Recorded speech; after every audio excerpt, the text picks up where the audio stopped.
రాబోయే ఎలక్షన్ గురించి మీ అభిప్రాయం ఏంటి? రాబోయే ఎలక్షన్ గురించి చెప్పమంటారు. మాకు మాత్రం వైఎస్ఆర్ మీద బాగా, జగన్ మీద బాగా అభిమానిస్తులు. 3,000 రూపాయలు డబ్బులు ఇస్తున్నాడు మా పోటీ ముసలాళ్ళకి.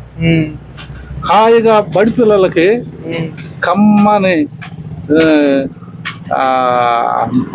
అమ్మ ఒడి ఇస్తున్నాడు. ఇంతకు ముందు లేదు, ఇప్పుడు అమ్మ ఒడి ఇస్తున్నాడు. రైతాంగానికి సంవత్సరానికి 2 సార్లు రైతు భరోసా ఇస్తున్నాడు. అంతకు ముందు లేదు. ఈయన వచ్చినాక చాలా బాగుంది. అంతకు ముందు వర్షాలు లేవు. ఇప్పుడు వర్షాలు ఈ సంవత్సరం కురవల. అయ్యగారు ఆ పక్క ఒక ఆయన పాదం పెట్టాడు, ఈ పక్క ఒక ఆయన అబ్బల కొడుకులు పాదం పెట్టారు. ఈ సంవత్సరం వర్షాలు పోయినాయి. 4 సంవత్సరాలు హాయిగా పంటలు పండి బాగా ఉంది. జగన్కి మించిన హాయి రెండోది లేనే లేదు. నాబోటి ముసలాళ్ళు రోజుకు 100 రూపాయలు ఇస్తున్నాడు. మాకు 25-30 రూపాయల కంటే పెచ్చు ఖర్చు పెట్టేవాళ్ళం కాదు. 100 రూపాయలు ఇస్తున్నాడు, 3,000 రూపాయలు ఇస్తున్నాడు. ఆయన కంటే మాకు కావాల్సింది ఏంది? అభివృద్ధి ఎలా ఉంది మరి? అభివృద్ధి ఎలా ఉంది జగన్ పాలన? బాగా ఉంది. మరి 3 రాజధానుల గురించి మీ అభిప్రాయం ఏంటి? ఆయన 3 రాజధానులు చేస్తానంటే ఇంకా మంచిదేగా. ఇప్పుడు పాడి పంటలు అక్కడ పండే కాడి కంటే పండని చోట కూడా రాజధాని చేసి అభివృద్ధి చేస్తానంటున్నాడు. వారికి కూడా అభివృద్ధి కావాలని మా బోటి వాళ్ళని కోరుకుంటున్నాం. ఒకసారి రాజధాని ఉండాల్సిన పని అవసరం లేదు.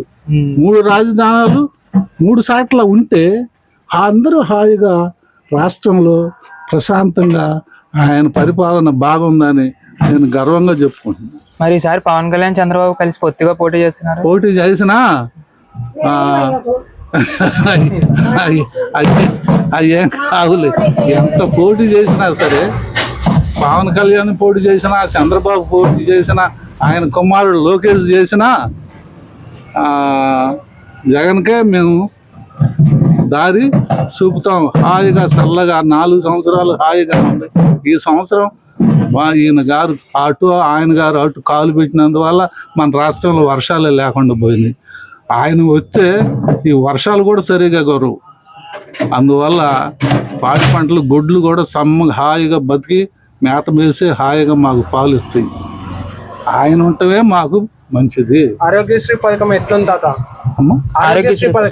ఆరోగ్యశ్రీ పథకం ఇప్పుడు 45 ఏళ్ళ ఆడవారికి, స్త్రీలకి 18,000 డబ్బులు 18,000 ఇస్తున్నాడు. అంతకు ముందు లేదు.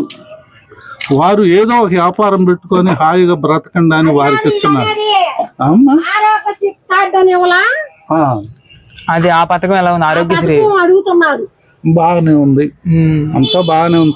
ఆయన చేస్తానన్న పనుల కంటే ఇంకా 4 ఎక్కువే చేశాడు, కానీ తక్కువేం చూపలేదండి. హాస్పిటల్, స్కూల్ అభివృద్ధి చేశారన్నారు. స్కూల్ అభివృద్ధి మా ఊళ్ళో నాగరాజపల్లి మాది. మా ఊళ్ళో అంతకు ముందు బెంచీలు కూడా లేవు. పిల్లలకి నేల మీద కూర్చునేవారు. ఇవాళ పోయి స్కూల్లో చూడండి, ఎవరికి వారే హాయిగా బెంచీల మీద కూర్చొని కమ్మగా పాఠాలు చెప్పుకుంటా చాలా బాగా ఆరోగ్యంగా బతుకుతున్నారు పెద్దలు. Please subscribe .news